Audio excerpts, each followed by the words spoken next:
निमिषा जी बुलाएगा।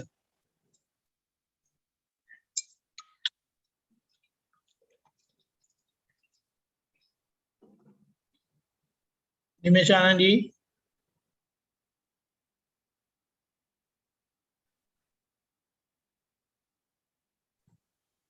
जय सच्चिदानंद। जय सच्चिदानंद निमिषानंद जी। नमो वितरागाय। नमो वितरागाय। नमो अरिहंताणम। नमो अरिहंताणम। नमो सिद्धाणम। नमो सिद्धाणम। नमो आयरियाणम। नमो आयरियाणम। नमो वज्रायाणम। नमो वज्रायाणम। नमो लोये सव्व साहुणम। नमो लोये सव्व साहुणम। ऐसो पंचनमुक्कारो। ऐसो पंचनमुक्कारो। सव्व पावप्पणासनो। सव्व पावप्पणासनो। मंगलाणं च सव्वेसिं। मंगलाणं च सव्वेसिं। पद्मं भवै मंगलम्। पडवम हवै मंगलम। ओम नमो भगवते वासुदेवाय। ओम नमो भगवते वासुदेवाय। ओम नमः शिवाय। ओम नमः शिवाय। जय सच्चिदानंद। जय सच्चिदानंद। जय सच्चिदानंद। जय सच्चिदानंद। सुरेश जी आप अपना प्रश्न बाद में तैयार रखिएगा, अभी कश्यप जी से शुरू करते हैं। जय सच्चिदानंद। कश्यप जी। जय सच्चिदानंद। ये पद है याद रखे दादाजी CD 33। सबको जय सच्चिदानंद। निमिषानंद जी जय सच्चिदानंद। जय सच्चिदानंद। जय सच्चिदानंद। आनंद जी जय सच्चिदानंद। जय सच्चिदानंद। जी मैं पूछूं, आप जब तक निकालिए। हाँ पूछिए। उसमें सेकंड पेज में फर्स्ट पैराग्राफ में है नियम रखवाती व्यवहार साफ थतो जाए। इसमें थोड़ा और आप प्रकाश डालिए। नियम रखने से व्यवहार साफ होता जाता है। हाँ, ये दो बातें कश्यप जी।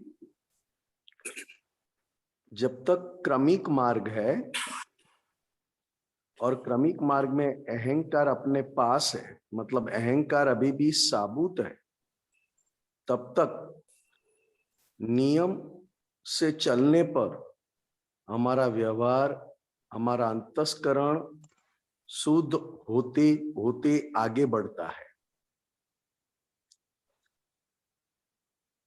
लेकिन ये जो पूरा थोड़ा मैं बता दूं आगे का 2 लाइन और। पछी कोई ने क्लेम बाकी रही नहीं जाए, एक पति व्रते ब्रह्मचार्य जाए। तो ये ब्रह्मचार्य के लिए बारे में बता रहे हैं। ब्रह्मचार्य मुझे समझ में आता है, ब्रह्मचार्य के नियम के बारे में बता रहे हैं। तो इसमें ये लागू होगा। वो तो मतलब दादाजी ने कहा ना, उसमें जो है इसके लिए रेड सिग्नल बताया। हाँ जी, सबसे पहले तो मैंने कहा क्रमिक मार्ग में अहंकार अपने पास होता है, अहंकार पिघल नहीं गया है, तब तक अहंकार से अगर नियम में चलोगे तो अपना अंतस्करण और व्यवहार सब शुद्ध होते जाएंगे। ये बात में आपकी मेन बात ब्रह्मचर्य की आ जाती है सर। ब्रह्मचर्य ये बहुत समझ के अधीन चलना है। ब्रह्मचर्य में अहंकार से ज्यादा, कहीं गुना ज्यादा समझ की जरूरत है। और जितना समझ में आते गया उतना ब्रह्मचर्य के नियम में आते गए। जैसे पहले के ऋषि मुनि शादी करते थे, त्यागी थे, तपस्वी थे, बहुत अच्छी अच्छी साधना करते हुए उन्होंने शादी किया। तो शादी में एक नियम रखा, एक बालक या दो बच्चे, एक बच्चा या दो बच्चा, या तो एक बालक या दो बालक करने के बाद पूरा जीवन एकांत संयासन मतलब अलग अलग सोना, रात को एक बिस्तर में नहीं मगर अलग अलग बिस्तर दूर होते हुए सोना। एक बालक हो जाए या दो बालक हो जाए उसके बाद अपना नियम बना के चलते थे, और वो नियम भीतर का भी शुद्ध करते थे और लेकर आए व्यवहार भी शुद्ध करते थे। कश्यप जी बात जी जी जी हाँ जी। ऐसी बात अब ये मैंने कहा क्रमिक मार्ग में व्यवहार में अहंकार जहां पे अभी है, अहंकार सब कुछ पिघल नहीं गया है, उसकी बात की मैंने। हाँ जी अब अक्रम विज्ञान मिला है हमें, जी और अक्रम विज्ञान में अहंकार हमारा संपूर्ण निकल चुका, हाँ जी दादा भगवान की कृपा से, जी उनके योग बल से। हाँ जी फिर भी हमें नियम क्यों बनाना है, तो कि नियम से हमारा निश्चय जो हमें प्राप्त हुआ है वो अनुभव में आते जाए। क्योंकि नियम बनाने से निश्चय अनुभव में क्यों आता है, तो कि जितना नियम पक्का उतना अपने मन की पहचान ज्यादा होती है। क्योंकि नियम से चलने वाला मन नहीं है, मन आज कुछ और कहेगा, कल कुछ और कहेगा। आज कहेगा विधि करना है, दूसरे दिन कहेगा अभी विधि नहीं करना है। तो मन के कहने में ना आए, मन से हम बिल्कुल अलग है। मन क्या कह रहा है उसको पहचानने वाले हो गए हम, हाँ जी मतलब मन से अलग। तो नियम बनाया होगा तो मन को पहचान पाएंगे, और मन को पहचान पाएंगे तो सबसे बड़ा ब्रिज व्यवहार से लेकर निश्चय में जो ब्रिज बनता है उसको कहते ब्रह्मचर्य। तो ब्रह्मचर्य में भी कहीं पे भी खंडन ना हो जाए, कहीं तिराड़ ना पड़ जाए, तो वो भी ये नियम से हम जो लेकर पुराना पिछले जन्मों का, वो नियम के अधीन हमारा निश्चय पक्का होता है। रिलेटिव में निश्चय पक्का होता है, और निश्चय पक्का होने से अनुभव में आता है। तो निश्चय जो पक्का हुआ, तो जितना पक्का हुआ उतनी हमारे मन में जो पड़ी है गांठे वो पहचानने में आती है, और पहचानने में आने से हम मन के कहने में न जाकर अपना व्यवहार का निकाल कर पाते हैं, समभाव से निकाल कर पाते हैं। अगर हम मन के कहने में चले गए तो हमारे अंदर निश्चय नहीं रहेगा, ज्ञान रहेगा, मगर ज्ञान हमारे मन के गांठों के पक्ष वाला हो जाएगा। नियम जैसे हम ये जैसे मन को पहचानने के लिए आपने जो बता रहे हैं, तो जैसे हम नियम बना सकते हैं, जैसे सामायिक का नियम बना सकते हैं कि हमको सामायिक करनी है, ऐसा नियम नहीं। नियम मतलब आपने अभी जो पूछा उसके आधार पर मैंने कहा नियम मतलब अगर मैं अकेला हूं तो मैं प्योर ब्रह्मचर्य निभाऊंगा, प्योर ब्रह्मचर्य का व्रत मैं खुद स्वीकार करता हूं।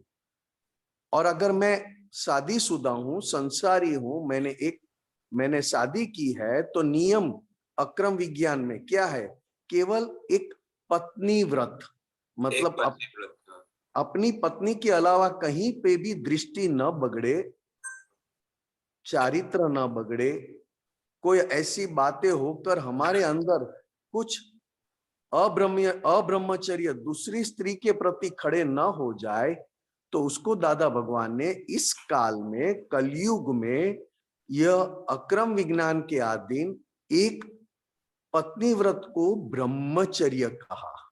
जी जी जी तो ये नियम है। अच्छा। तो कि नियम किसके लिए है, तो कि अपने मन के लिए है।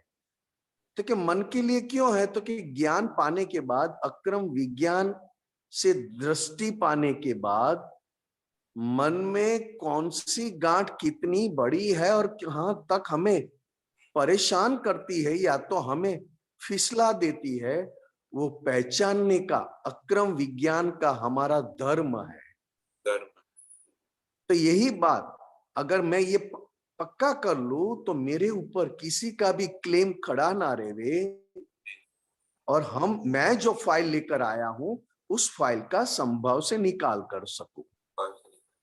ठीक है। मगर ब्रह्मचर्य एक सही समझ, और वो भी निष्पक्ष साइंटिफिक समझ के अधीन ही इस काल में ब्रह्मचर्य हम टिका सकते हैं हमारे अंदर। नहीं तो ब्रह्मचर्य का पालन इस कलयुग में अति कठिन है।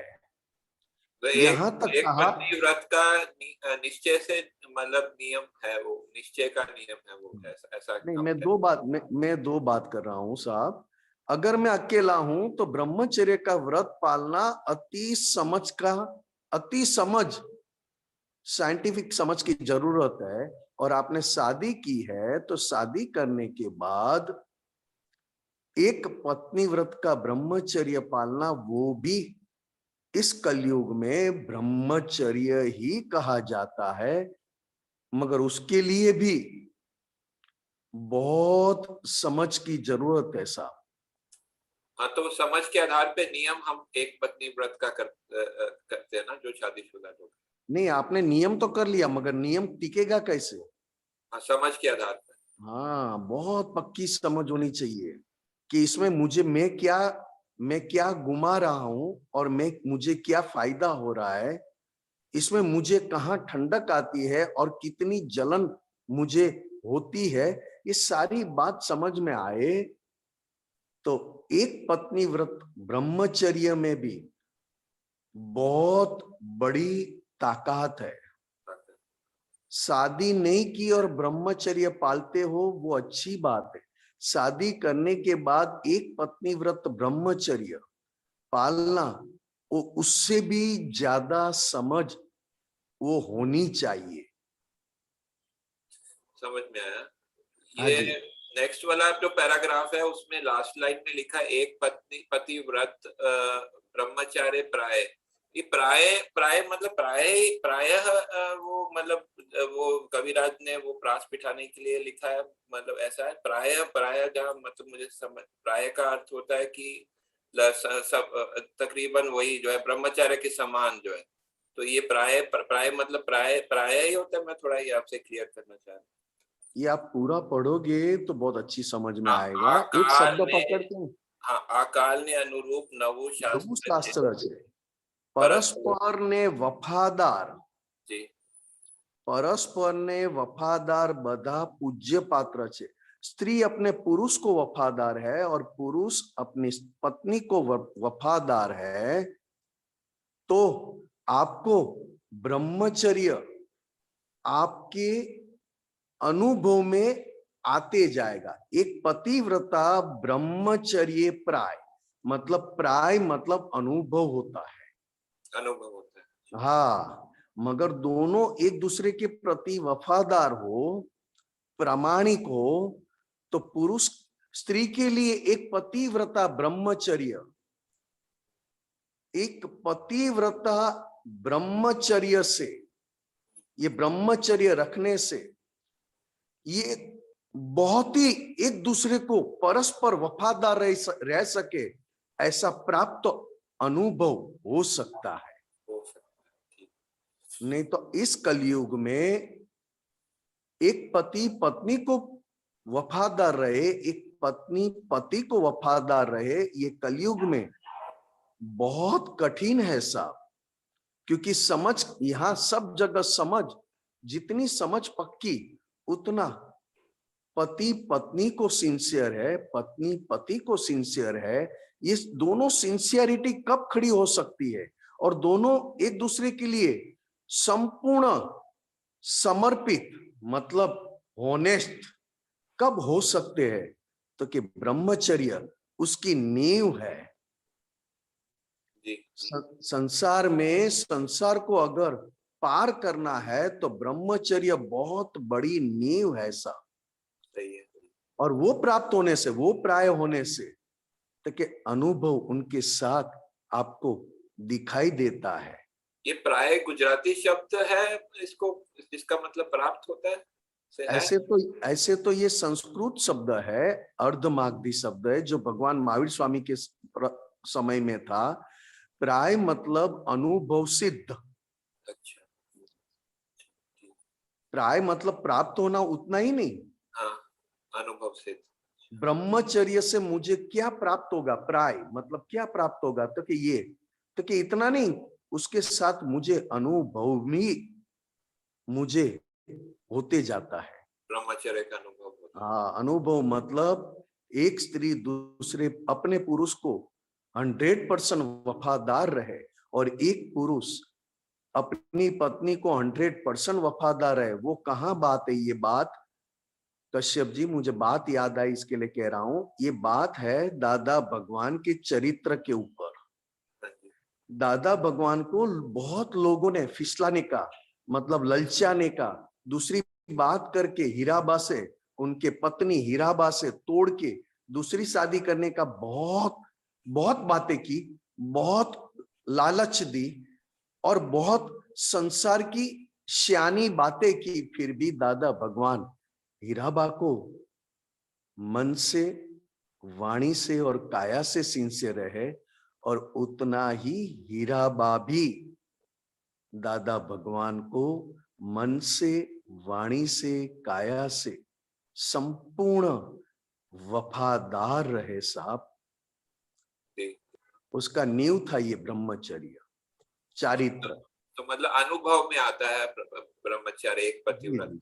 हाँ, फिर लास्ट पैराग्राफ पूछता हूँ। दादा स्यादवाद कोई ने हेठा हेठा ना पाड़े, पड़ी गया तेनो हाथ झाली पाछा उठावे, करुणाद्री दादा संगे मोक्ष थाय।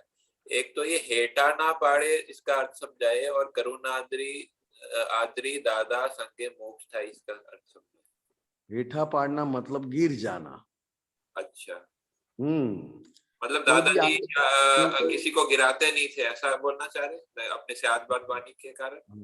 दादा भगवान की स्यादवाद वाणी ऐसी थी, इस जगत को अकर्ता स्वरूप से ही देखते थे, जी, और कर्मों का बंधन और कर्मों का भुगतना क्या है वो ही देखते थे। इसके लिए कोई भी व्यक्ति अगर मोक्ष में, मोक्ष मार्ग में ऐसा कोई रास्ता आ जाए, या तो ऐसी कोई गांठ अंदर से खड़ी हो जाए और गिर जाए, तो दादा भगवान, उनकी वाणी ऐसी थी कि वो जो गिरने वाला है वो तो गिरे भी नहीं, जो गिरने वाला है वो गिरे तो नहीं, मगर जो गिर चुका है उसकी भी बात कही है। जो गिरा नहीं है उसको भी संभाल के रखना, उसको भी संभल के हाथ पकड़ के रखना। ऐसी उनकी स्यादवाद वाणी, स्यादवाद वर्तन और स्यादवाद मनन, ये दादा भगवान, ये उसका कारण एक ही था। पहले तो दादा भगवान खुद अंबालाल मुर्जीभाई पटेल होकर रहते ही नहीं थे। एक क्षण भी अंबालाल मुर्जीभाई पटेल होकर उन्होंने कोई व्यवहार किया ही नहीं है, बल्कि उसमें रहे भी नहीं है, ये पहली बात। और इसकी वजह से उनको पूरा जगत अकर्ता रूप से दिखाई दे रहा था, और केवल कर्मों का हिसाब ही भुगत रहे हैं, और भीतर की लालच कर्मों के हिसाब में और भी गिरा सकती है, ये पूरा अच्छा जानते थे। इसके लिए कोई व्यक्ति का गलती नहीं है, ये तो अपनी खुद की जागृति और समझ के आधार पर चलता है। तो जो गिर गया उसको भी हाथ पकड़ के खड़ा किया, और क्या कहा? करुणा से, करुणाद्री। तो कि पूरा उनके शरीर में, उनकी आंखों में, उनकी वाणी में, उनके हास्य में निरंतर करुणा भीतर से बह रही थी, निकल रही थी। जैसे नदी का पानी बहता हो वैसे करुणा बहती थी, और वो करुणा के अधीन हर एक आदमी को गिरने से पहले बचा ले और गिरने के बाद भी खड़ा कर दे, ऐसा उनका व्यवहार श्याद वाद वाणी। श्याद मतलब 100% आत्मा को देखकर या तो आत्मा को लक्ष्य में रखकर, और तीसरी बार आत्मा के पक्ष में ही व्यवहार होना। श्याद वाद मनन, श्याद वाद वाणी और श्याद वाद वर्तन, ये तीनों जो भी गिरे उसको उठा सके, गिरे हुए को प्रेम से हाथ पकड़कर खड़ा कर सके। और मेन बात, इसके बीच कोई अपेक्षा नहीं, सामने वाले के पास कोई अपेक्षा नहीं, केवल करुणा कि किस तरह इसका मोक्ष अटके नहीं और ये मोक्ष में आगे बढ़े, उस संग से ही। तो कि करुणा का संग से दादा सभी का मोक्ष अपने आप हो जाता था, केवल दादा भगवान निमित्त स्वरूप काम कर जाते थे। करुणाद्री 2 शब्द का लगता है, करुणा और धन आद्र। आद्र जो मतलब कि आद्र जो वो मतलब जो सही है, आप बताइए ये गुजराती में। मैंने बताया साहब, करुणा मतलब हमेशा नदी की पानी की तरह अपने शरीर से, वाणी से, आंखों से बहते रहना। अच्छा, करुणाद्री मतलब करुणा की हाँ, इसको दूसरा शब्द भी यूज करते, करुणा मूर्ति भी कहते हैं, करुणा सागर भी कहते हैं, मगर इसमें करुणाद्री मतलब नदी का द्री, उसमें इस क्या है। हाँ, इसके अच्छा, लिए ये जो है, मैं एक चीज लास्ट में पूछना चाहता हूँ कि इसमें आप देखेंगे आत्मवाणी वगैरह दादाजी की वाणी में वो बहुवचन में अपने लिए संबोधन करते थे। तो वो बहुवचन जहां तक मुझे समझ में आता है, आप बताइए सही है गलत है, फिर आप करेक्ट करिएगा, कि वो मतलब अपने ज्ञानी पुरुष अपने लिए और अपने अंदर जो मतलब जो अंदर जो हैं उनके लिए संबोधन करते थे, ऐसा सही है? क्या क्या मुझे नहीं समझ में आया। जब आप दादाजी की वाणी पढ़ेंगे तो उसमें वो अपने लिए बहुवचन का प्रयोग करते थे। हाँ जी, मतलब कि हम आप हमारो जैसे बोलते थे, अपना मारो नहीं बोलते थे, हमारो जो, ठीक है। तो उसका जो अर्थ ये मुझे जहां समझ में आता है कि वो मतलब एक तो ज्ञानी पुरुष खुद के लिए जो है, जो बाहर का जो अवस्था खोका जो है, और अपने अंदर जो वो रहते जो है, उनके लिए, दोनों के लिए वो संबोधन करते थे, ऐसा मुझे समझ में आता है। क्या सही है ऐसा? नहीं नहीं नहीं नहीं, ऐसी बात नहीं है। ये तो हाँ। ये तो दादा भगवान की बात 356 डिग्री की है। वो बहुवचन क्यों प्रयोग करते थे अपने लिए? मैं वही कह रहा हूँ, वही कह रहा हूँ भाई।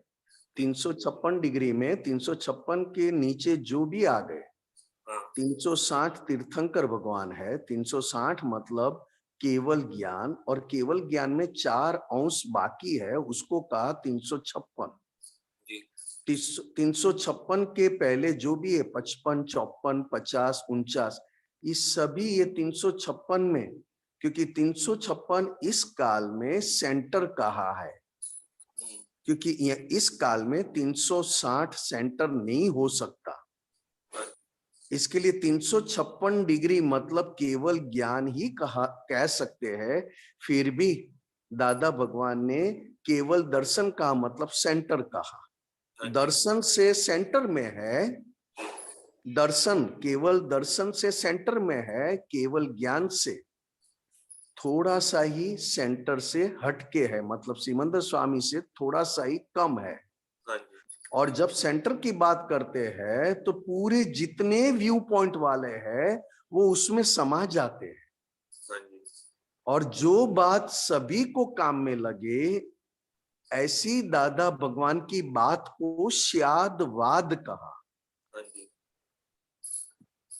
तिर्यंश को मतलब जानवर को भी काम लगे, पशु पक्षी पौधे को, वनस्पति को भी काम में लगे, देव गति में जितने देव देवियां उसको भी काम लगे, और नरक गति में जितने नरक गति के जीव है उनको भी ये वाणी सुनने में मिले तो बहुत ठंडक लगे। तो ये वाणी सभी के पक्ष में है, सभी के फायदे में है, उनके हित में है। इसके लिए दादा भगवान बहुवचन शब्द हमेशा के लिए यूज करते थे। रही बात दूसरी, तो कि निश्चय से तो हम सब एक ही है। निश्चय से मेरा स्वरूप और दादा भगवान के स्वरूप में कहीं भी भेद नहीं है। मेरा जो स्वरूप है वही दादा भगवान का स्वरूप है, तो उसमें भी हम हमारू ये खुद का बनाते थे, मतलब खुद हम सब एक है मतलब। और व्यवहार से अलग अलग मान्यता के कारण अलग अलग स्टेज पर खड़े हैं। कोई 300 डिग्री पर खड़ा है, कोई 250 डिग्री पर खड़ा है, कोई 315 पे खड़ा है, कोई 325 पे खड़ा है। मगर दादा की बात 356 मतलब श्यादवाद है। हर एक जीवों को ये बात स्वीकार हो जाए, उनके आत्मा स्वीकार करे। इसके लिए दादा कहते थे हम व्यवहार से ये है और निश्चय से ये है। केवल निश्चय पकड़ लेंगे तो व्यवहार में वापस बात रुक जाएगी। और दादा भगवान की श्यादवाद बात मतलब व्यवहार में भी 100% एप्लीकेशन हो सके और निश्चय भी 100% खुला कर सके, उसको कहा श्यादवाद। ठीक है साहब? सही है, धन्यवाद। जय सच्चिदानंद साहब।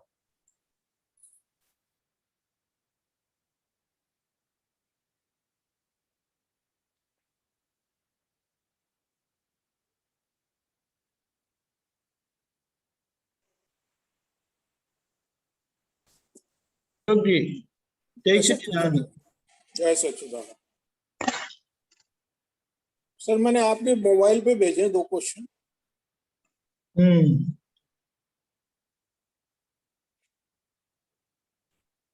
एक मिनट।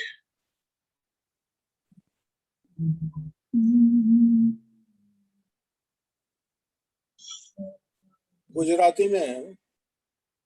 मिला।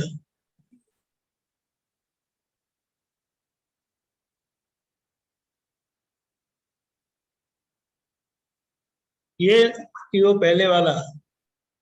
दोनों ही है। ठीक है, तो ये पूछिए। हाँ जी, ये बात जो लिखी है दादा भगवान ने कहा है। जय सच्चिदानंद भाई साहब। हाँ, दादा भगवान ने कहा है, भान नोतु त्यारे ઈચ્છાઓ કરેલી અને પાછી કોરે પાને સહી કરી આપેલી, તે હવે પેમેન્ટ લેવા આવે છે તેને ચા બા પીને વિદાય કરી દેવી। ये बात बहुत गहरी है और आसान है समझ में। जी। जब हमें खुद को खुद की पहचान नहीं थी जी। तब हमारी इच्छाएं आकाश की तरह थी, मतलब अनलिमिटेड। जब हमें पता ही नहीं था मैं कौन हूं, मतलब भान नहीं था, बेहोश था। जी। बेहोश था कि मैं खुद कौन हूं, वो नहीं जानते थे। तब तक हमारी इच्छाएं ऐसी थी कि आकाश भी कम पड़ जाए, और ऊपर से हमने कह दिया था ऐसा ही मिलना चाहिए। और पूरी हमारी शक्ति ये इच्छाओं में लगा दी थी, मतलब ब्लैंक पेपर पे सिग्नेचर करके दे दिया था कि आपको जो भी भरना है भर लो मेरे पास से, आपको जो भी एग्रीमेंट करना है कर लो, मगर ये इच्छाएं मुझे चाहिए। और इच्छा का अंत नहीं था तब हमारे पास, इसलिए हमने पूरे पन्ने पे ब्लैंक पेपर पे साइन कर दी कि आपको जो भी कंडीशन रखना है, जो भी एग्रीमेंट बनाना है बना दो। मैंने साइन करके रख दिया, मुझे तो ये सारी इच्छा मुझे चाहिए। अब जब इच्छा तो पूरी हो गई, इच्छा पूरी होती जा रही है, मगर पेमेंट जो पूरे ब्लैंक पेपर पे साइन किया तो उनका पेमेंट तो देना पड़ेगा ना साहब। बिल्कुल। हाँ, क्योंकि हमने कह दिया था कि आपको जो भरना है भर लो। मैंने ब्लैंक पेपर पे साइन किया, आपको जो एग्रीमेंट कंडीशन जो भी रखना है रख लो, शर्तें रखनी है शर्त रख लो, मगर मेरी इच्छाएं पूरी होनी चाहिए। तो मैंने ऐसी इच्छा तो पूरी होती जा रही है, मगर जब वापस वो कोरे पन्ने पे जो मैंने साइन करके दिया तो उसका पेमेंट लेने आते हैं, तो अब मुझे ज्ञान हुआ, अब मुझे पहचान हुई, भान हुआ। भान मतलब पहचान हुई मुझे। अब इस पूर्व जन्म जन्म का जो मतलब ये जो कागज पे दस्तखत किया ये पूर्व जन्म में किया। हाँ, सारा पूर्व जन्म का है। ये सारी बात जो मैंने पहले कहा, पहले जो मैंने बात दोहराई, वो सब पहले जन्म की है। जी जी और अभी जो मैं कहने जा रहा हूं, ये इस जन्म की बात दादा भगवान ने की, क्योंकि इस जन्म में मुझे दादा भगवान का ज्ञान, दादा भगवान की कृपा, जी और मुझे मेरा खुद का पहचान हमेशा के लिए हो गया कि मैं खुद कौन हूं। निर्णय निश्चय से, मतलब व्यवहार से और निश्चय से, मतलब 100% मुझे पक्का हो गया कि मैं कौन हूं।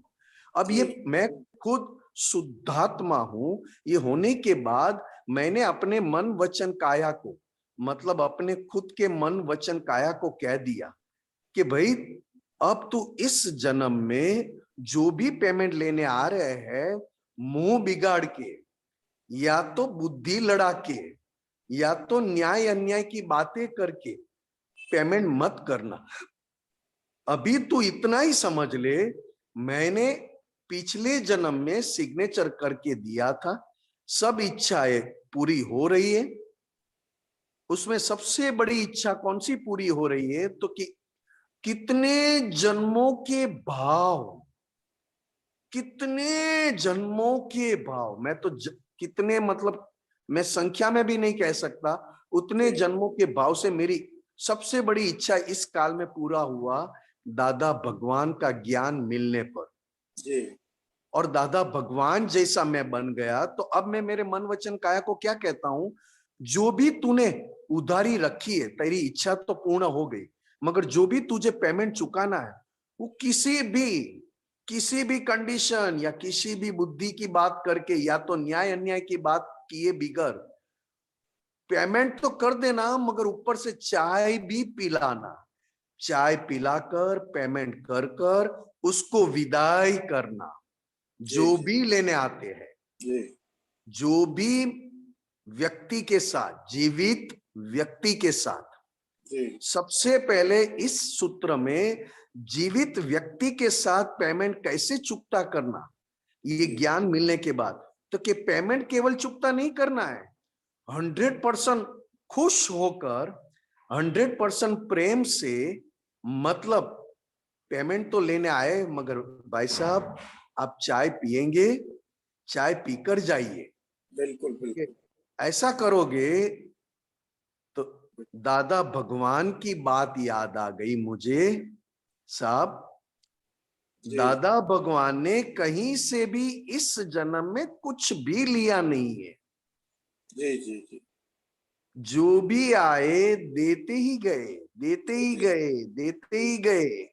जी जो उनकी बात थी दादा भगवान होने के पहले, दादा भगवान होने से पहले ये बात थी कि मुझे इस जन्म में ऐसा प्राप्त कर लेना है, ऐसा प्राप्त कर लेना है, फिर कभी भी मुझे किसी भी चीज की प्राप्ति की इच्छा ना हो। तो दादा भगवान देते गए। कोई ने पैसे मांगे, पैसे दिए, किसी ने मदद मांगी, मदद किया, किसी ने दादा भगवान हमारे घर पे आओ और हमारा ये काम करके दो, हमारे घर में बीच में झगड़ा है वो करके दिया। यहां तक जिसको दिया वो कोई वापस करने तो नहीं आया। तो दादा भगवान ने कहा बहुत अच्छा हुआ, मेरा 100% पेमेंट हो गया, क्योंकि वो वापस देने नहीं आया है, मतलब पेमेंट 100% मेरा हो गया। अब उसको जब मिलेगा तो मैं कहूंगा भाई साहब आप खुश है ना, भाई साहब आप अच्छे हो ना। मैं ऐसा पूछ के कभी कभी हमारे घर आया करो, चाय पिएंगे साथ में, ऐसा कहने को भी दादा भगवान मतलब अंबालाल मुर्जी भाई पटेल तैयार थे। कहीं किसी की भी इतनी भी गलती निकाली नहीं, इतनी भी कुछ भी डिफेक्ट ना निकाली, और सबके लिए दादा भगवान मतलब अंबालाल मुर्जी भाई पटेल दादा भगवान होने के पहले 100% पेमेंट मतलब प्रतिक्रमण के रूप में जीते थे, प्रतिक्रमण के रूप में।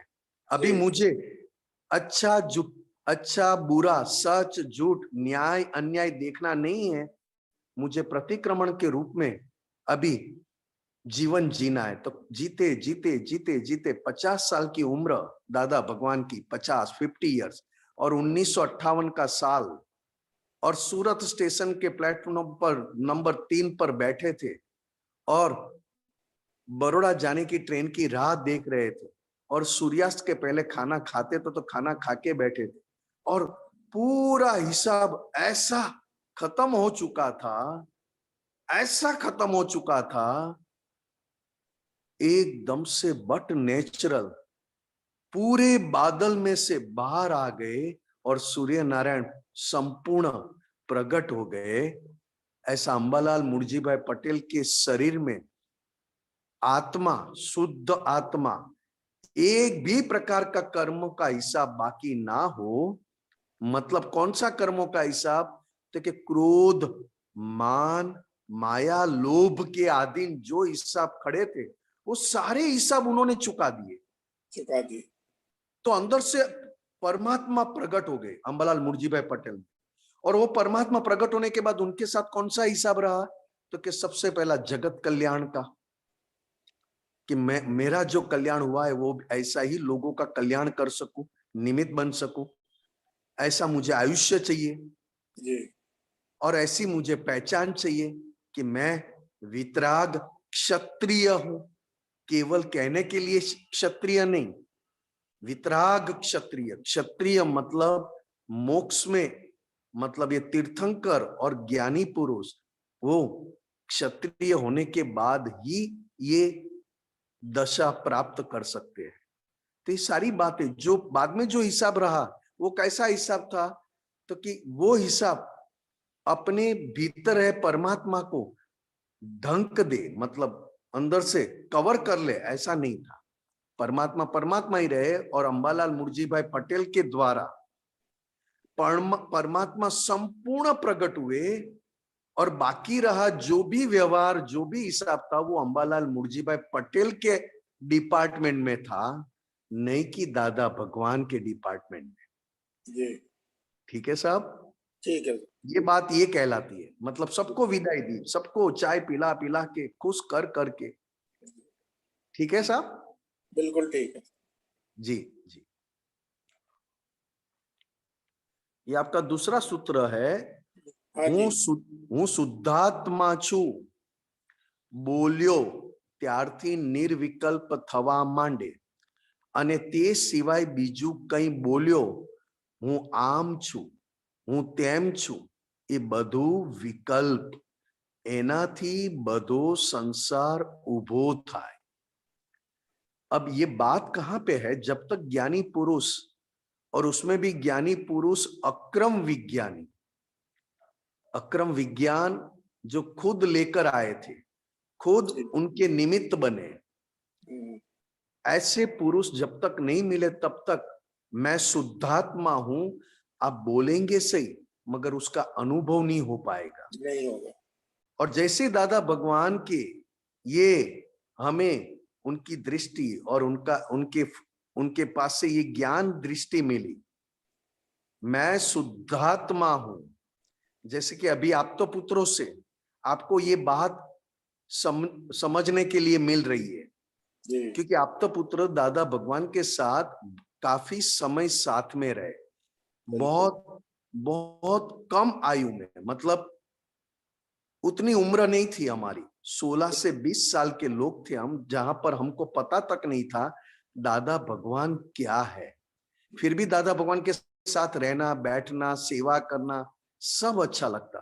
उनके पास से चले जाना या तो उनके पास से खिसकना अच्छा नहीं लगता था, इतना आनंद और प्रेम आ रहा था। तो ये आप तो पुत्रों से आपको पहचानने में मिला कि मैं शुद्धात्मा हूं, मैं शुद्धात्मा हूं। और जब तक आपको मैं शुद्धात्मा हूं नहीं प्राप्त होता है, तब तक आप संकल्प और विकल्प से बंधे रहोगे। संकल्प मतलब मेरा, मेरा ममत्व, मेरा ममत्व, और विकल्प मतलब मैं और मेरा। अहंकार। मैं मतलब अहंकार। इस संसार में दो चीज ही काम कर रही है सबके भीतर, मैं और मेरा। मैं निमेष हूं, मेरा नाम निमेष नहीं, मैं निमेष हूं, उसको विकल्प कहा। और मैं निमेष होने के बाद ये सब जायदाद, ये सब प्रॉपर्टी, ये सब मेरी है और मेरा किया हुआ है, उसको कहा संकल्प। तो कि संकल्प और विकल्प से छूटने के लिए मैं खुद कौन हूं वो पहचान जाए तो हम संकल्प और विकल्प से मुक्त होकर निर्विकल्प बन जाएंगे। निर्विकल्प मतलब मैं और मेरा, अहम और ममत्व से संपूर्ण मुक्त दशा, उसको कहते हैं निर्विकल्प। निर्विकल्प मतलब मैं शुद्धात्मा हूं। और ये मैं शुद्धात्मा हूं आपको पक्का नहीं होता है तब तक आपको भीतर संसार जो लेकर आप आए हो, आपके भीतर जो पुराना पिछले जन्मों का जो संसार और संसार का ज्ञान, केवल संसार नहीं लाए हो, संसार में रहने का, जीने का ज्ञान भी पिछले जन्म का लाए हो। जैसे ही आप थोड़ा कच्चे पड़ गए ना, मैं शुद्धात्मा हूं, तो अंदर वाला संसार और अंदर वाला संसार में जीने वाला ज्ञान दोनों आपके ऊपर सत्ता जमा देंगे। आपको लगेगा मुझे हो रहा है, मुझे हो रहा है, मुझे हो रहा है। अरे ये तो किसको हो रहा है? ये तो संसार में जो जी रहा है उसको हो रहा है, मैं तो शुद्धात्मा हूं। तो वापस आप विकल्प में से निर्विकल्प में आ गए, क्योंकि निर्विकल्प पद आपको हमेशा के लिए दिया है और विकल्प पद टेम्पररी है, मगर टेम्पररी का फोर्स ज्यादा रहता है। और निर्विकल्प मतलब निर्विकल्प पद जो आपको हमेशा के लिए मिला है, उसके प्रति आपका खुद का झुकाव कम है।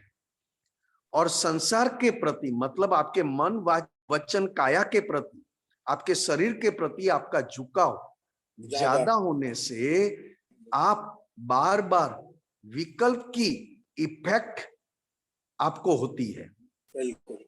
और जैसे झुकाव कम होते गया और शुद्धात्मा के प्रति आपका झुकाव बढ़ते गया, तो अपने आप विकल्प की इफेक्ट कम होती जाएगी और निर्विकल्प की इफेक्ट खड़ी हो जाएगी। निर्विकल्प मतलब मैं संसार से 100% मुक्त हूं, ऐसा मेरा स्वरूप है। ठीक है साहब? जय सच्चिदानंद। जय सच्चिदानंद साहब, जय सच्चिदानंद।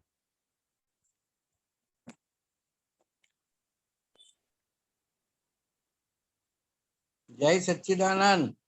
हाँ जी, जय सच्चिदानंद। एक अभी प्रश्न आया था मन में कि अहंकार जन्म से आता है, साथ में आता है कि कैसा आता है? फिर दूसरा है ये कि मैं ब्रह्मचर्य पालता हूँ, मैं अधिक जानता हूँ, मैं कुछ आपसे अधिक बुद्धिशाली हूँ, मैं ज्ञानी हूँ, ये सब कैसे आते हैं और कहाँ से आते हैं? क्योंकि अहंकार और एक मोह, ये दो शब्द हैं जिससे संसार टिका हुआ है साहब। यदि ये दोनों शब्द नहीं होते तो ना पृथ्वी गोल गोल घूमती और मोह नहीं होता तो हम लोग एक दूसरे से मिलते नहीं। जी जी जी। हाँ, तो ये कुछ जानना समझना चाहता हूँ साहब, ये सब चीज। हाँ हाँ, क्या समझना चाहते हो इसमें? इसमें ये अहंकार जन्म से आता है क्या साहब? हाँ जी, जन्म से। माने पिछले जन्मों का वो है? हाँ जी, पिछले जन्मों का ही है पूरा। आप अहंकार की बात करते हो तो पिछले जन्मों का है, जन्म से ही आता है। और मैं ब्रह्मचर्य पालता हूँ, कभी कभी ऐसा अपने को मन में आता है कि भाई मैं कुछ अधिक बुद्धिशाली हूँ, ज्ञानी हूँ, ये भी सब अंदर से पहले से आता है। हाँ जी, ये भी फायदा नुकसान वाला ही है, मगर ज्यादा नुकसान और कम फायदा वाली बात है। ज्यादा नुकसान और कम फायदा। जब तक आपके अंदर अहंकार है ना, तो सभी चीज अहंकार के पक्ष में ही आप बोलोगे। जब तक आपके भीतर अहंकार है, तब तक आप अहंकार मतलब मैं ब्रह्मचारी हूँ, मैं तपस्वी हूँ, मैं ज्ञान जानता हूँ, मैं इंडस्ट्रियलिस्ट हूँ, मैं बड़ा कैपिटलिस्ट हूँ, मैं बहुत बड़ा साइंटिस्ट हूँ, मैं ये कॉलेज में से पढ़कर आया हूँ और ये कॉलेज में ऐसा था। तो ये सारी बातें अहंकार की है, ये अहंकार के पक्ष में और अहंकार के आधार पर ही बोल रहे हैं। क्योंकि अहंकार क्या कहता है सबसे पहले, कि जो आप नहीं हो, जो आप नहीं हो उसको कहते हैं कि मैं ये हूं। जो आप नहीं हो उसको कहते हो कि मैं ये हूं, उसको कहा अहंकार। और अहंकार अज्ञान के आधार पर है, अज्ञान। और अज्ञान की वजह से मैं निमेष हूं, मेरा नाम नहीं, मैं निमेष हूं। अब अहंकार दादा भगवान को मिलने के बाद अहंकार, इसके लिए कहते हैं ना ज्ञानी पुरुष, अक्रम विज्ञानी ज्ञानी पुरुष, अक्रम विज्ञानी। ऐसा हुआ नहीं अभी तक, और कोई अक्रम विज्ञान लेकर आया भी नहीं था। 10 लाख वर्ष पहले ऋषभदेव भगवान लेकर आए थे बस। बीच बीच में तो उसके बाद सब कॉपी कर सकते हम, मगर ये स्वरूप बनना वो पूरा एक संयम की बात है। तो कि दादा भगवान मिलने के बाद हमारा अहंकार हमेशा के लिए चला गया। दादा भगवान मिलने के बाद हमारा अहंकार हमेशा के लिए गया। ममत्व मतलब मेरा मेरा मेरा मेरा, वो भी हमेशा के लिए गया। आपने कहा मोह, तो मोह भी हमेशा के लिए गया। नहीं, मोह और ममता एक, मोह यदि नहीं अलग है, हो, मोह अलग है। एक शब्द एक ऐसा अलग है कि मोह यदि नहीं हो तो एक आदमी दूसरे आदमी से कुछ वो माने टिकने के लिए है ये मोह शब्द साहब। नहीं, संसार पूरा टीका है मोह के ऊपर। हाँ बिल्कुल संसार बिल्कुल। जो पूरा टीका है वो मोह के ऊपर। हाँ मगर हाँ। बाहर का जो संसार दिखाई देता है आंखों से, वो मोह के आधार पर है। मगर जो नहीं दिखाई देता है उसकी जड़ें, वो अज्ञान है। अज्ञान मतलब मैं और मेरा, अहंकार और ममत्व। जो जड़ें दिखाई नहीं देती, पूरा पेड़ दिखाई देता है, फल दिखाई देता है, डाली पत्ते सब कुछ दिखाई देता है, वो मोह के कारण है। और जड़ें जो दिखाई नहीं देती वो अज्ञान है। अज्ञान मतलब अज्ञान के आधार पर क्या खड़ा है, मैं और मेरा, अहंकार और ममत्व। मैं मेरा मेरा मैं, ये तीनों चीज, मैं मेरा और मोह, तीनों चीज दादा भगवान ने पिघाल दी। आप कहो तो जला दी, या तो कहो कि हमेशा के लिए इससे हमें मुक्त कर दिया। नहीं, मैं अब और मेरा तो जला दिया साहब, मोह भी मोह जला रह दिया गया। साहब। नहीं नहीं नहीं मोह रह साहब, गया। नहीं, मोह आज जला मैं दिया साहब। मोह के कारण सत्संग करता हूँ। नहीं साहब, नहीं, उसको चारित्र मोह का, आप दोनों बात मिक्स मत कीजिए। चारित्र मोह का जो दादा भगवान ने जलाया उसको दर्शन मोह का आप मोह खाली बोलते हो। जो मोह से दूसरी कर्म बांधे और या तो दूसरा संसार में जन्म लेना पड़े, वो मोह को जला दिया। और इफेक्ट मोह मतलब चारित्र मोह अभी खड़ा है। चारित्र मोह, हाँ, जो दिखाई दे रहा है, जो केवल नाम का है। जैसे मैंने एक पेड़ है, एक पेड़ है, बहुत लीले पत्ते हैं, फल भी आते हैं, मगर उस पेड़ में उसकी जड़ों में मैंने जहर डाल दिया, तो पेड़ वैसा का वैसा दिखता है, मगर जड़ें खत्म हो गई। जड़े में जहर डाल दिया तो जड़ें तो खत्म हो गई। अभी पेड़ खड़ा है, 1 साल 1.5 साल या 2 साल में पेड़ अपने आप गिर जाएगा, उसको गिराना नहीं पड़ेगा। समझ रहे मेरी बात? पेड़ों की जड़ें में, अरे साहब, मोह पेड़ों तो की जड़ें, मोह तो साहब है ना, कभी मिटेगा नहीं। हाँ साहब, आपकी बात आपके लिए ठीक है, मगर हम दादा भगवान की जगह में मोह मिटेगा ऐसा दादा भगवान ने कहीं पे भी नहीं कहा चरित्र है। मोह हमेशा रहेगा साहब। नहीं नहीं नहीं, चारित्र मोह भी हमेशा रहता तो दादा भगवान नहीं होते। सिमंदर स्वामी भगवान केवल ज्ञान नहीं होते। हमेशा के लिए मोह रहता तो दादा भगवान और सिमंदर स्वामी भगवान परमात्मा नहीं हो सकते। मोह रहता तो भगवान कहां से होते। इसके लिए आपको मैंने मोह का 2 प्रकार बताया जो दादा भगवान ने कहा, एक दर्शन मोह और एक चारित्र मोह।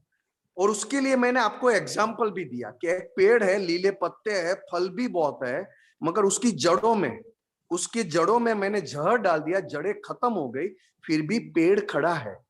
अब दादा भगवान क्या कहते, उसकी जड़ें खत्म हो गई, उसकी जड़ें हमेशा के लिए खत्म हो गई। अब आप पेड़ को गिराने की या काटने की बात मत करो।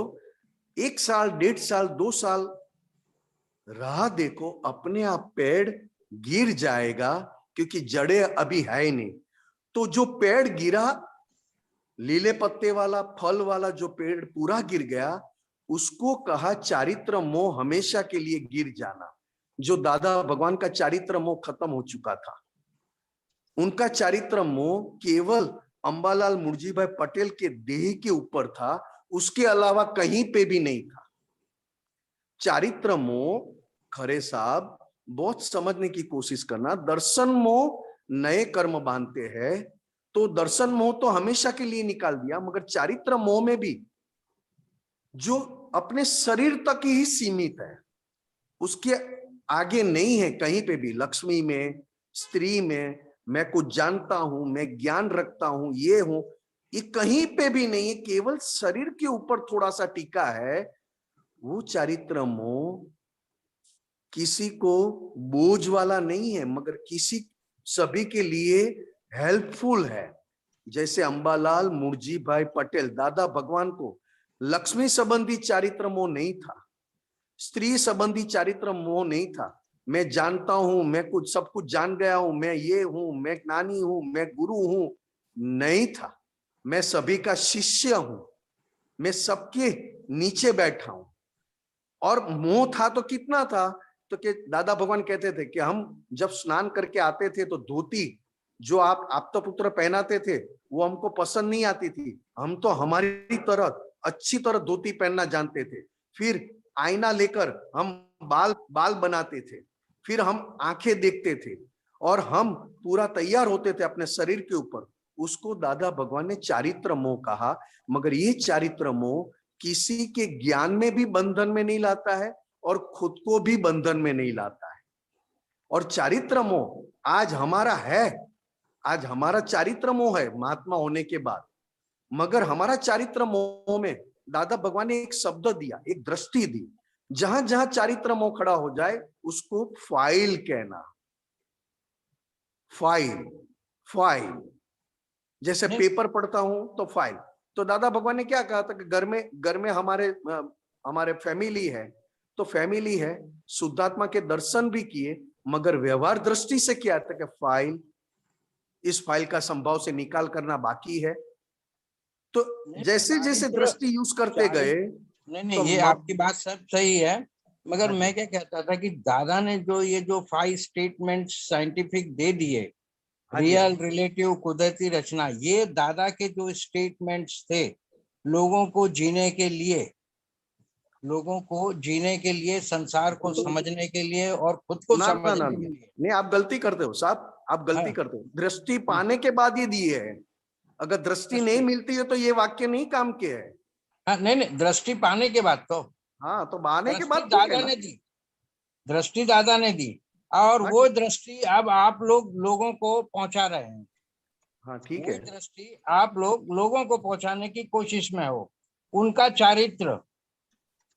चारित्र स्टेटमेंट आप लोगों को पहुंचाने में कोशिश कर रहे हो सर आप। तो मेरा कहने का मतलब ये जो दादा के जो साइंटिफिक स्टेटमेंट्स थे, उन स्टेटमेंट्स को मैं दादा की तो एक तरह से वो कह सकता हूँ, वन काइंड ऑफ माने वेरी वेरी इंपॉर्टेंट सेंटेंस, जो लोगों को बहुत जल्दी, ये आजकल जो ये चल रहा है सब धर्म के बारे में, वो ना समझ पाते हैं और ना पूरा कर पाते हैं, मगर दादा की जो स्टेटमेंट्स है उनको निभाने में बड़ा आसान है और समझना भी बहुत सरल है। तो वही मैं चारित्र मोह उनका मुझ में आए और लोगों तक पहुंचे, ऐसी मैं आशा करता रहता हूँ। तो कभी कभी क्या है कि ये अभी ऐसा मन में आ जाता है कि मैं ब्रह्मचर्य पाल रहा हूँ, तो एक अहंकार आ जाता है।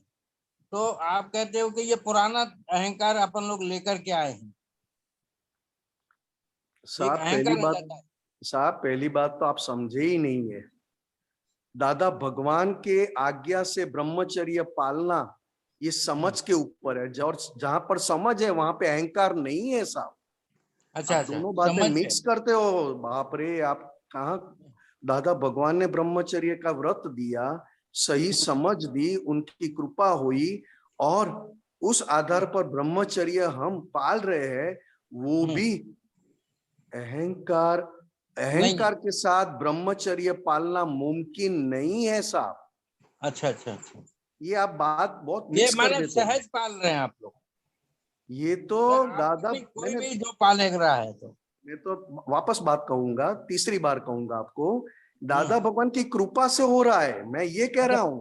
हाँ, दादा भगवान की कृपा से। आप बात कहां लेकर गए, बहुत उल्टा लेकर गए। अच्छा, अहंकार से ब्रह्मचर्य पाल ही नहीं सकते साहब। आप थोड़ा दादा भगवान की बुक्स पढ़ोगे ना तो पता चलेगा कि दादा भगवान ने कहां कहां आपको रेड सिग्नल दिया है। आप जो बोलते हो वो पूरा अहंकार की बात बोलते हो, और हम तो ज्ञान लेने के बाद निमेष ब्रह्मचर्य पाल रहा है, और वो भी दादा भगवान की कृपा से, उनके पास से सही समझ मिलने के बाद, एग्जैक्ट साइंटिफिक समझ। ये मैंने पहले भी कहा, एक दूसरे आगे क्वेश्चन था उसके साथ भी ये बात, तभी आप शायद नहीं होंगे या तो आपका ध्यान नहीं होगा। ब्रह्मचर्य साइंटिफिक समझ मिलने के बाद ही इस काल में संभव है, और वो भी ऐसे प्योर पुरुष मिलने के बाद ही ब्रह्मचर्य संभव है। कौन से प्योर पुरुष? तो के दादा भगवान, जिन्होंने पूरी समझ, साइंटिफिक समझ देकर ये ब्रह्मचर्य किसको दिया? तो कि निमेष को दिया। और निमेष कौन है? तो मेरा फर्स्ट नेबर, फाइल नंबर 1। क्यों निमेष को दिया ब्रह्मचर्य? तो कि जितना जितना निमेष ब्रह्मचर्य सही समझ से आगे बढ़ते जाएगा ब्रह्मचर्य में, उतना उतना ये आज्ञा, 5 आज्ञा दृष्टि यूज करने में बहुत बहुत एकदम इजी हो जाएगा, सरल हो जाएगा। क्योंकि सबसे बड़ा मोह, और सबसे बड़ा मोह के कारण सबसे बड़ी हिंसा अब्रह्मचर्य में है। और वो अटक जाए, अब्रह्मचर्य अटक जाए और ब्रह्मचर्य में आ जाए, तो ये दादा का ज्ञान और भी निखार लाता है। कहने का मतलब ये था, अहंकार से ब्रह्मचर्य पालने वाले बहुत दुखी हो चुके हैं, और समझ के साथ ब्रह्मचर्य में रहना लाए हैं हम पिछला जन्म का ब्रह्मचर्य। खरे साहब, हम जो लाए हैं वो पिछला जन्म में भाव किया हुआ, इस जन्म में वो रिजल्ट रूप में है ब्रह्मचर्य। मगर हम लकी क्यों हैं? तो लाए पिछला जन्म का, पिछले जन्म में भाव किए थे, और इस जन्म में दादा भगवान मिलने के बाद ब्रह्मचर्य की सही समझ हमको प्राप्त हुई, और साथ में हमको ज्ञान मिला कि मैं ब्रह्मचर्य पालने वाला नहीं हूं। दोनों दृष्टि, आत्मा और अनात्मा, मतलब निमेष अलग है और मैं शुद्धात्मा अलग हूं, तब जाके ये ब्रह्मचर्य मुझे ज्ञान में हेल्प करती है, ज्ञान में आगे बढ़ने के लिए हेल्प करती है। जो महात्मा ज्ञान समझते हैं और जानते हैं और उसका उपयोग व्यवहार में करते हैं, और जो लोग ने ब्रह्मचर्य पाला और वो लोग भी व्यवहार में रहते हैं, ज्ञान का उपयोग करते हैं, तो उसमें कुछ अंतर है क्या साहब? बहुत अंतर साहब। दादा भगवान के समय में ही बहुत सारे कपलों ने आजीवन ब्रह्मचर्य लिया था। दादा भगवान की प्रेजेंट में हमारे साथ, हम आपता पुत्रों के साथ बहुत कपल ने ब्रह्मचर्य दादा भगवान से लिया हुआ था। उनकी लाइफ आज बिल्कुल अलग है, बहुत अलग है, क्योंकि पूरा संसार उनको बोधरेशन लगता ही नहीं है, क्योंकि ब्रह्मचर्य ज्यादा उतना व्यवहार में सूझ, व्यवहार में प्रॉब्लम सॉल्व करने की कैपेसिटी ज्यादा।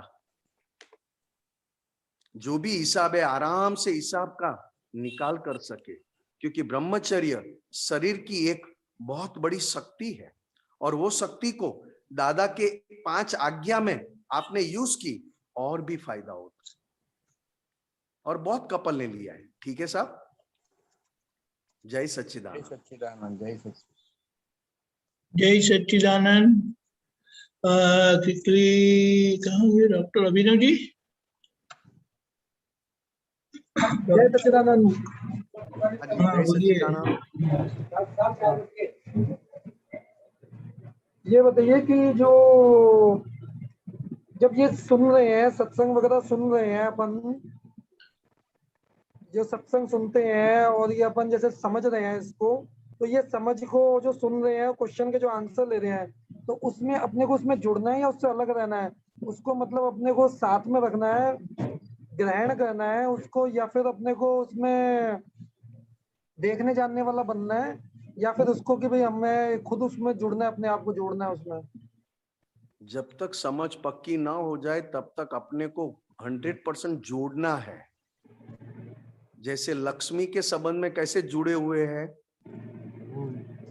लक्ष्मी जब पैसा गिनते हैं तब हम कहते हैं कि ये फाइल नंबर 1 गिन रहा है और मैं अलग हूं।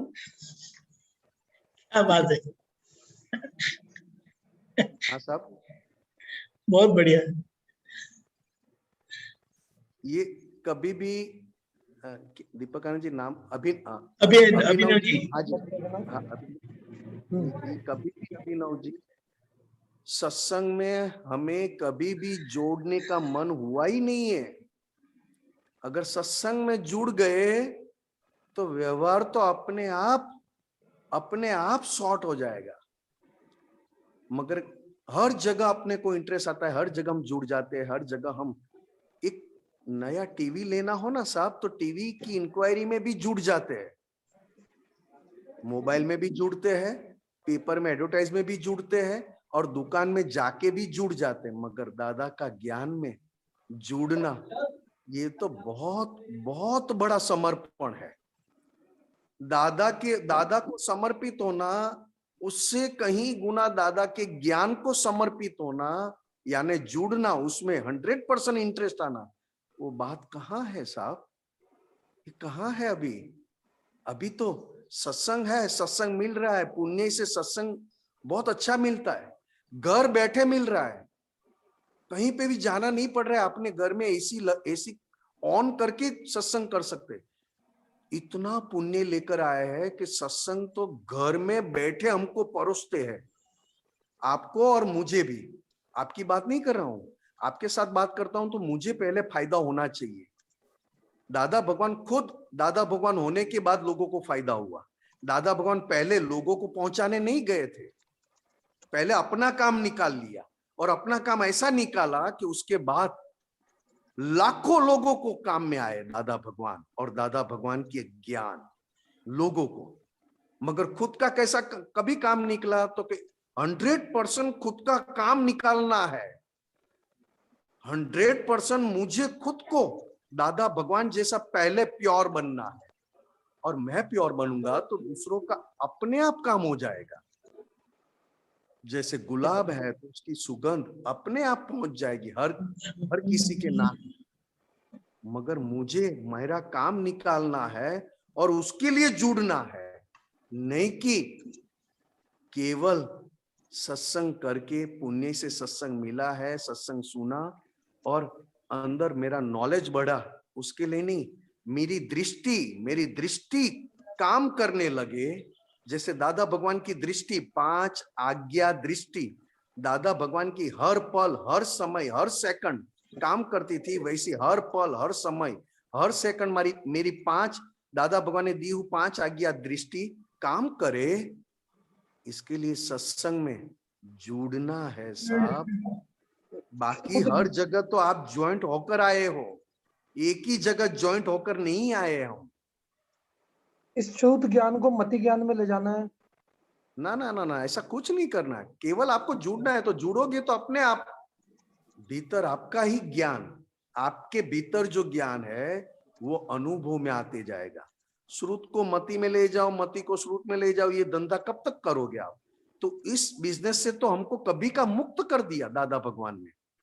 श्रुत का मति, मति से श्रुत, श्रुत से मति, ये दादा भगवान ने तो बिजनेस कब का हमारा खत्म कर दिया।